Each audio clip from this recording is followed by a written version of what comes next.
Decía hace un momento, es un día muy particular para nosotros porque luego de muchos años, sinceramente tengo una emoción muy grande porque de verlos a mis hermanos que han venido de Argentina me pongo justamente a pensar en lo que quiero compartir hoy con la iglesia y digo, wow, espero poder llegar al final. En el año 97 yo trabajaba en un banco en Argentina y éramos pastores de una pequeña congregación y por esas cosas increíbles que tiene la economía argentina, en una semana cierran 20, 30, 40, 50 bancos, después abren otros, echan empleados, quedan empleados y bueno, yo era uno de los empleados. La cuestión es que en el año 97, cuando nosotros éramos pastores de una pequeña congregación, habíamos comprado el local para la iglesia estaba andando muy bien, en el pueblito donde nació Susana. Y resulta ser que a fines del año 97, el banco donde yo trabajaba se cerró, el pueblito era un poco más grande que Caleta, y en aquel momento yo percibí del Señor, no sirves para el ministerio. Me tuve que ir del pueblo, de la cual dejé mi trabajo y me tuve que ir, dejé la iglesia también porque no había más trabajo en el pueblo. Y yo me fui del pueblo pensando literalmente, Dios no me quiere en el ministerio. Yo me había hecho una expectativa de lo que Dios tenía para mí y que estaba en ese pueblito, en la provincia de Córdoba.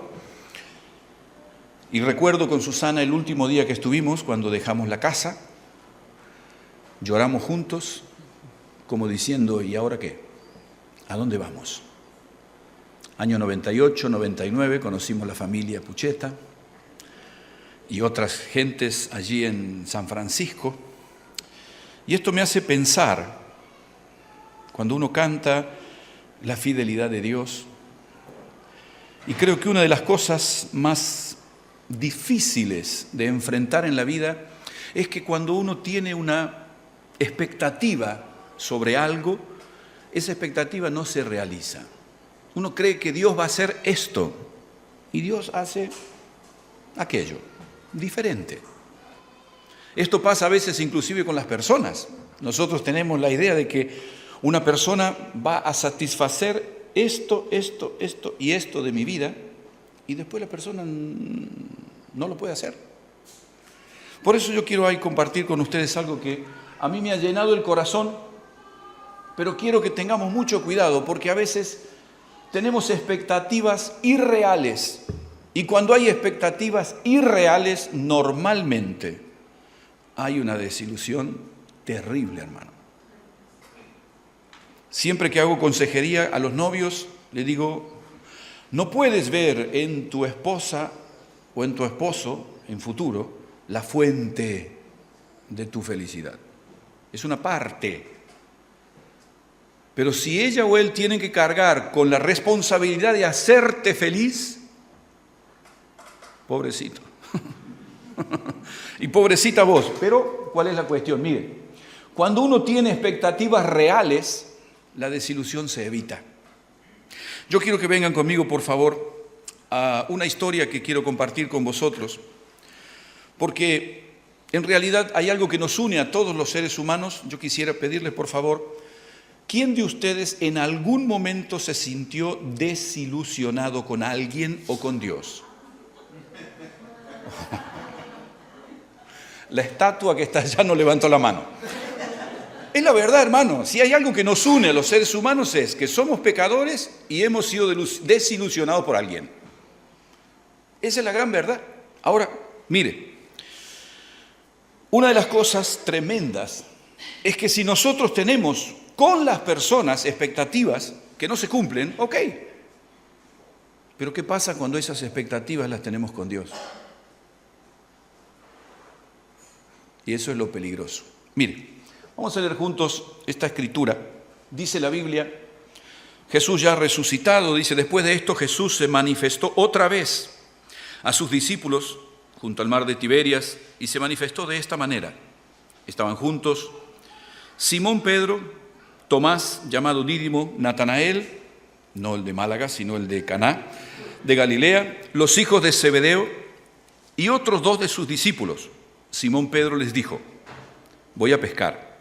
Ellos dijeron: vamos nosotros también contigo. Entraron en la barca y aquella noche no pescaron nada.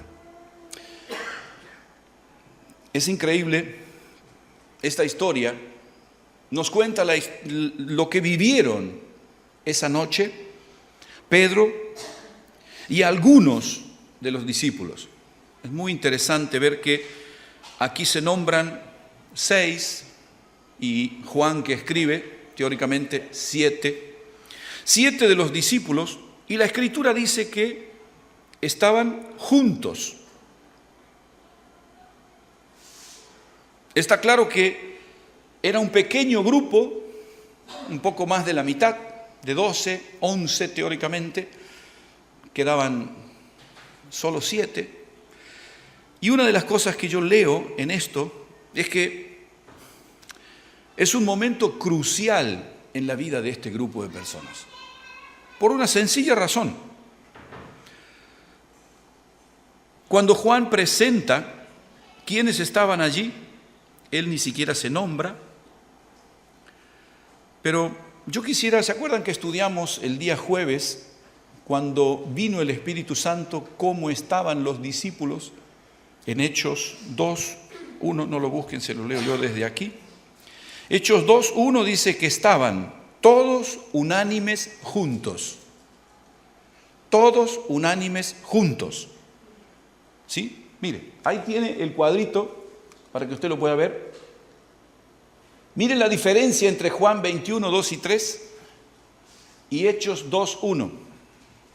Allí dice la Escritura que en Hechos 2:1 estaban todos, estaban juntos y estaban unánimes.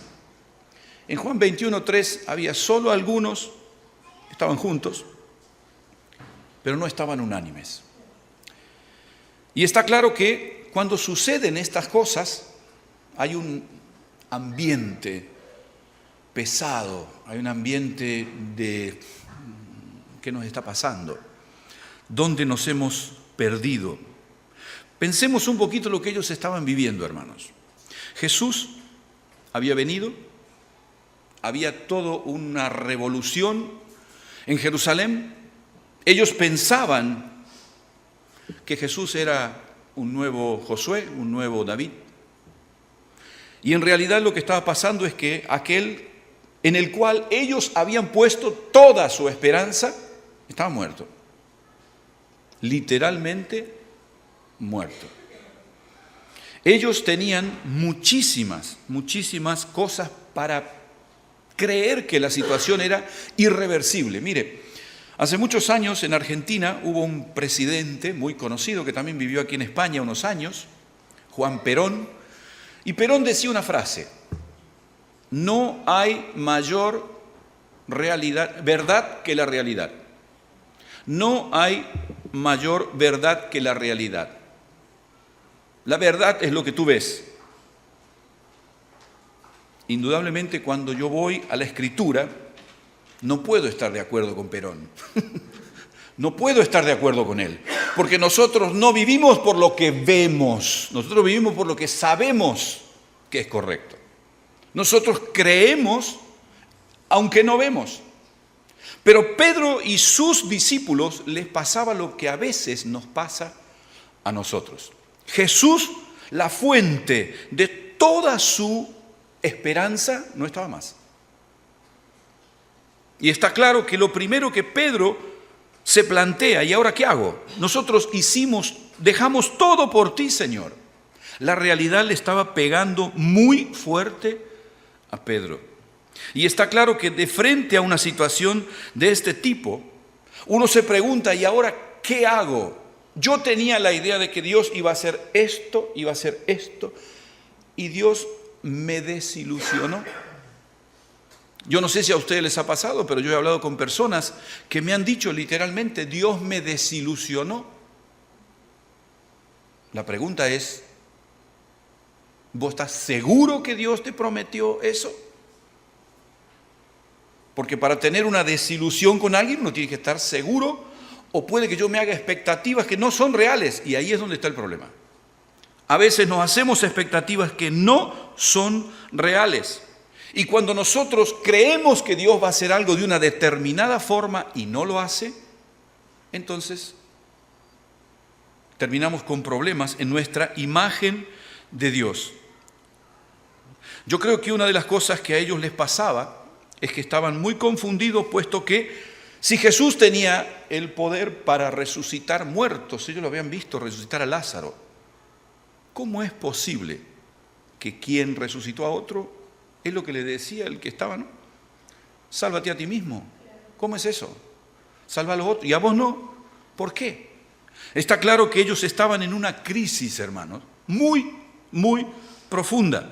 Y en medio de toda esta situación, cuando nosotros pensamos lo que la realidad a veces nos comunica, yo recuerdo muy bien la sensación interna que yo tenía en el año 97 cuando me tuve que ir de Alicia, donde éramos pastores, y trabajaba en un banco, me tuve que ir a trabajar en el banco a un lugar, meterme en una iglesia que no conocía, dejar lógicamente el ministerio.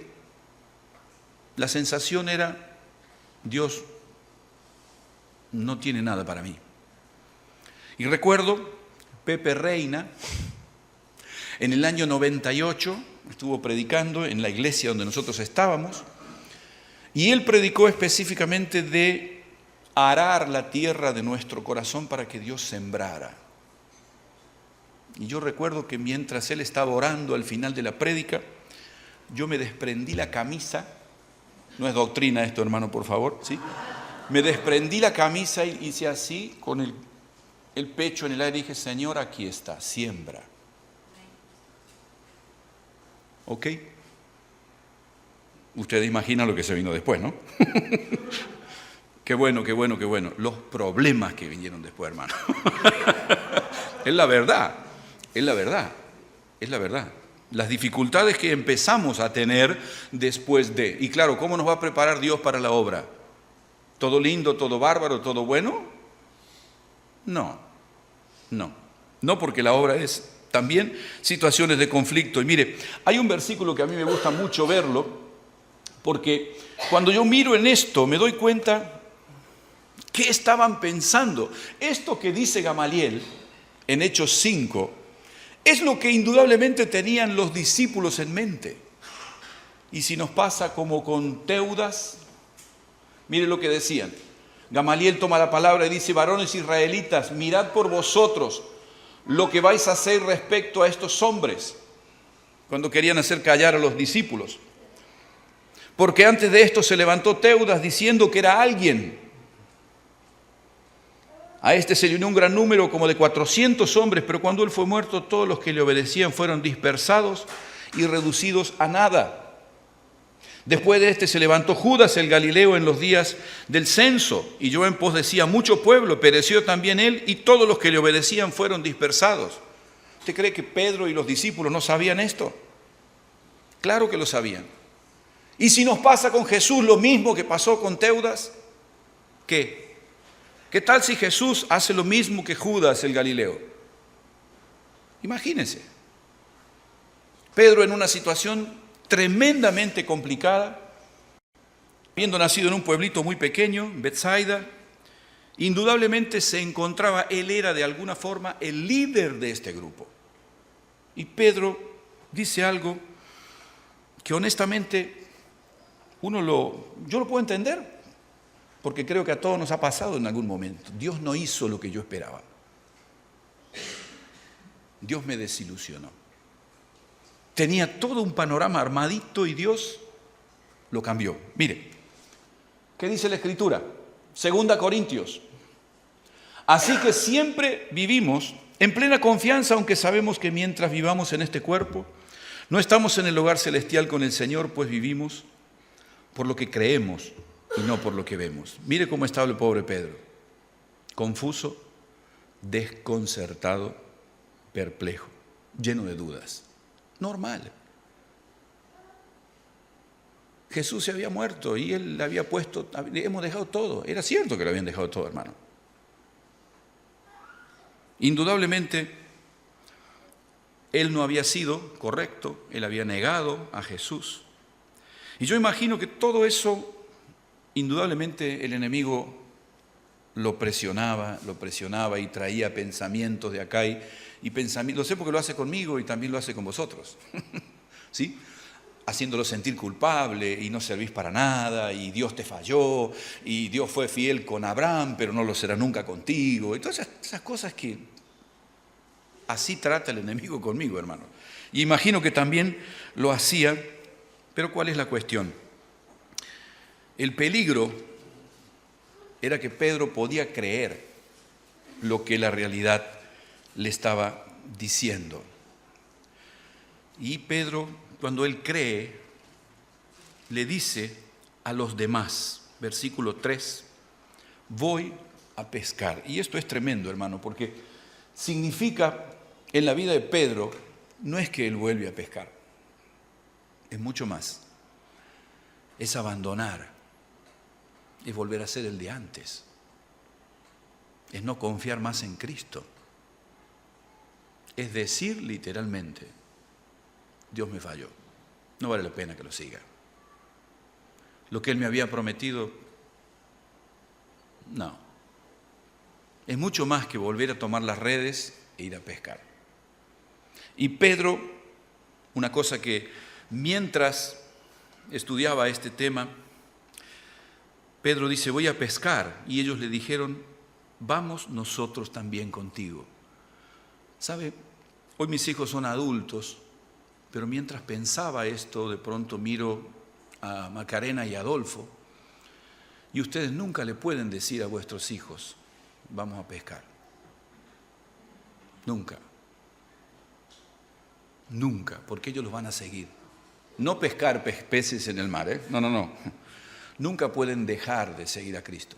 Nunca, porque vuestros hijos los van a seguir. Porque hay una realidad, hermanos. A veces en la iglesia tenemos el concepto de que yo no tengo pasta de líder. Hermanos, si tenemos hijos, somos líderes, nos guste o no. Nuestros hijos nos ven como un ejemplo, para bien y para mal. Cuando somos adultos, somos líderes de la generación que viene, nos guste o no. Y qué bueno es que tengamos ejemplos como este, hombres como Pedro, hombres como Pablo, que de frente a situaciones como esta tenían sensaciones como las que tenemos nosotros, hermanos. Tenían dudas, tenían temores, estaban sorprendidos. Dios hizo algo que no esperaban. Y en medio de toda esa situación, yo puedo pensar en un hombre no solo confundido, sino que también en su confusión ayudaba a la confusión de otras personas. Y ahí la cosa se pone mucho más seria. Por una sencilla razón. Yo creo que una de las cosas que a veces sucede como cristianos es que tenemos una idea confundida de la vida de la iglesia y pensamos que tenemos que encontrar en la iglesia todo perfecto, todo bien, que no, y que este me desilusionó y aquel otro me desilusionó. Yo tengo una frase que y creo que todos vosotros los que son parte de la iglesia de Caleta la habéis escuchado de mí. Yo te voy a desilusionar. Se lo digo a todo el mundo. Porque es la verdad, hermano. Y no tengo ningún problema en reconocerlo. Porque si alguien piensa que puede esperar solo bien de mí, se equivoca. Esa es la gran verdad. Ahora, todas las personas con las que trabajamos en Monza han escuchado de mí lo mismo. Io ti deluderò, en italiano. ¿Sí? Yo te desilusionaré, sí. ¿Por qué? Porque soy un ser humano. No tengas expectativas falsas de mí y no hagas expectativas falsas de Cristo. ¿Por qué? Porque Él es fiel independientemente de que podamos nosotros pensar que Él no lo ha sido. Si tenemos expectativas irreales de mi relación con Cristo, hermano, en algún momento esa expectativa nos va a confundir y nos vamos a apartar de Él. Y qué bueno pensar en que cuando las situaciones que vivimos como desilusión por esto, desilusión por aquello. Yo me encuentro con que a veces cuando uno enfoca un trabajo, enfoca una actividad, pone ganas, quiere hacer esto, quiere hacer aquello y tiene ilusiones y las cosas no resultan como uno espera. ¿Sabe? Estudiando la Escritura, venga conmigo por favor a Deuteronomio, capítulo 15. Allí hay una historia muy particular en la cual uno puede comprender cuál es la relación que se establecía en el pueblo de Israel entre los hebreos en los momentos de dificultad. Cuando uno encuentra una situación muy crítica, la ley de Moisés de alguna manera enseña cómo debía ser el trato para un judío que de alguna forma tomaba como esclavo a otro judío. Dice, lo vamos a leer aquí también: si tu hermano hebreo, hombre o mujer, se vende a ti como siervo o sierva y te sirve por 6 años, el 7º año deberás dejarlo en libertad. Y cuando tuvieres un siervo varón, no lo despidas con las manos vacías. Sé generoso con él y regálale como despedida algo de tus rebaños, de tus granos, de tus vinos. Dale parte de la abundante riqueza con la que el Señor tu Dios te haya bendecido. Y recuerda que una vez también fuiste esclavo en la tierra de Egipto y que el Señor tu Dios te liberó, y por esa razón te doy este mandato. Pero supongamos que el siervo dice: no te dejaré, porque se ha encariñado contigo y con tu familia y le ha ido bien en tu casa. Cuando uno lee una historia como esta, me gustaría, lógicamente esto no es doctrina, no tenemos esclavos entre nosotros, pero hay un principio bíblico muy interesante, muy interesante. Por una sencilla razón, uno se pregunta: ¿qué tiene que ver esto con lo que venimos hablando? Mire, tiene mucho que ver. Tiene mucho que ver porque lo que enseña la Escritura, aquí habla de un hombre que trabajó, que sirvió, que fue obligado a estar por una deuda, por diferentes situaciones, como esclavo al servicio de otro. Y la Escritura nos enseña que después de 6 años se terminaba ese periodo de tiempo, la deuda estaba pagada, ya no había ningún débito, y el esclavo podía decidir irse si quería. El patrón, el dueño, el Kyrios, lo tenía que no solamente darle la libertad, sino que además le debía dar pertenencias para que se fuera. Pero podía suceder, como dice el versículo 16, que el esclavo dice: yo no me quiero ir. Yo no me quiero ir. ¿Por qué? Sencillo. Porque me he encariñado contigo. Me he encariñado con tu familia. Me has respetado. Me has bendecido. Estoy bien. No me quiero ir.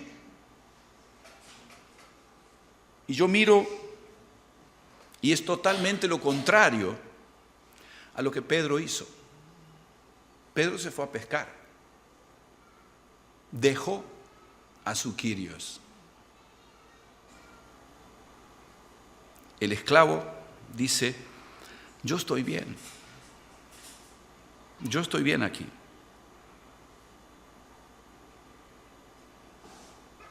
Mi Kyrios me ha tratado bien, me ha alimentado, me ha sostenido, me ha hecho sentir en su casa, me trata como un hijo. ¿A dónde voy a ir? ¿Para qué me voy a ir? Todo esto, de alguna forma,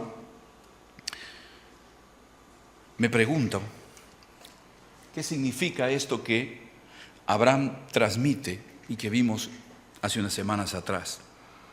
Dice Hebreos que Abraham se comportó de esta manera porque esperaba con confianza que Dios lo llevara a aquella ciudad de fundamentos sólidos, la cual es diseñada y construida por Dios mismo.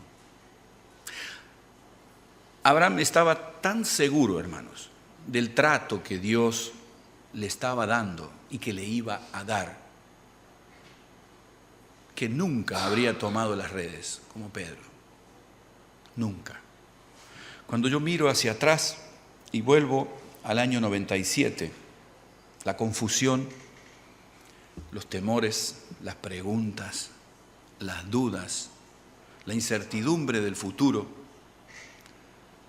no puedo, como decía la canción que cantábamos hace más de un momento, no puedo hacer más que postrarme y adorar. Ahora, yo quiero hacerles una pregunta y es esta. ¿Cómo te ha tratado Jesús en todos estos años, desde que lo conoces? ¿Te ha desilusionado? ¿Te ha prometido algo que no cumplió? Porque esta es la pregunta. Jesús, todos somos rápidos para decir, no, Jesús siempre es fiel.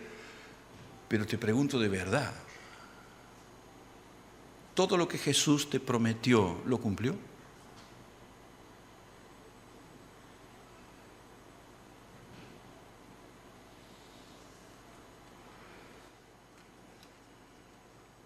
Yo debo reconocer que en más de una oportunidad he pensado, Jesús,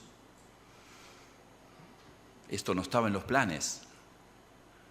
Recuerdo muy bien, muchos años atrás, y le he dicho en oración en más de una oportunidad, Jesús, yo lo habría hecho de otra forma. Sí. Y entiendo que Él me mira de la misma forma y me dice, sí, pero yo soy el Señor. ¿Y cuál es la cuestión? Entiendo que cuando uno mira hacia atrás y reconoce, yo no puedo más que ir al versículo que sigue, el versículo 17, es extraordinario. Mire lo que dice. Supongamos que tu siervo dice, no te dejaré porque se ha encariñado contigo y con tu familia, y le pide, y se quiere que toma un punzón y perfórale el lóbulo de la oreja contra la puerta. ¡Wow! Nico, ¿me trajiste el martillo y el punzón? Ah, están acá.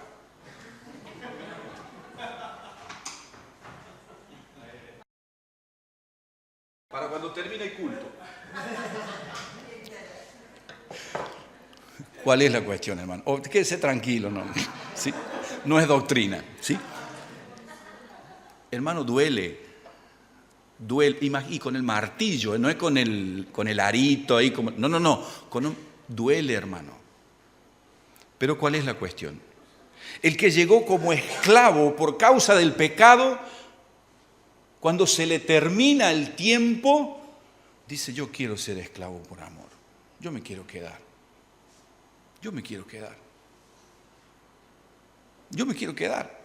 Jesús me trató bien, hermano. Son 30 años que me encontró, 30 años que compró mi vida. No sé, a los 6 años no se me ocurrió nunca de irme, pero no me quiero ir. No me quiero ir. Yo quiero seguir con Él, servirle a Él, estar con Él, crecer con Él, por una sencilla razón, hermanos. No hay otro como Él. No hay otro como lo que leímos al principio, hermanos, lo que escuchábamos. Él es incomparable, Él es incalculablemente grande. Así es Jesús. ¿Cómo nosotros podemos dudar de quién es Él? No tenemos esa posibilidad.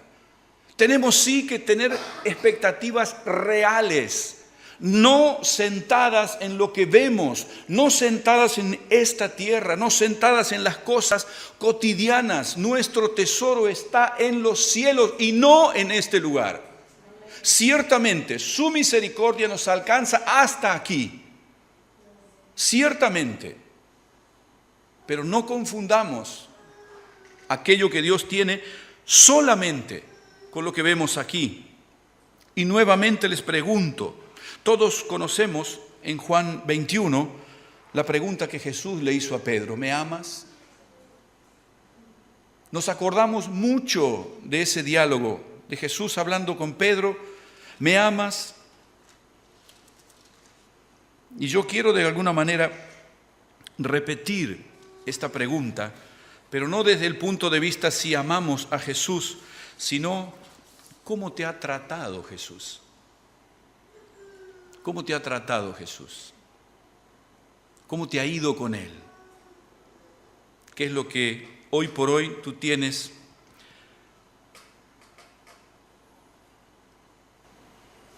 ¿Cuál es el depósito que hay en tu espíritu de tu relación con Él? Porque esto es lo que tiene valor, hermano. Todo lo demás no sirve. Cuando nosotros pensamos en esta posibilidad, dice, toma el punzón, perfórale el lóbulo de la oreja contra la puerta, entonces será tu siervo por el resto de su vida. Y sabe, desde el momento que me entregué al Señor, en estos días, 31 años atrás, desde ese momento, mi mayor temor fue apartarme de Cristo. Creo que por eso nunca me aparté. Tengo terror de lo que podría pasar con mi vida si me aparto de Cristo. Yo puedo decir, ciertamente Dios hizo cosas que yo no esperaba, que tenía otras ideas. Pero cuando miro hacia atrás, hermano, ¿de dónde Dios me sacó? Lo que Dios me evitó. Lo que Jesús hizo por mí. Cuando yo pienso cómo me ha tratado, extraordinariamente bien. Extraordinariamente bien.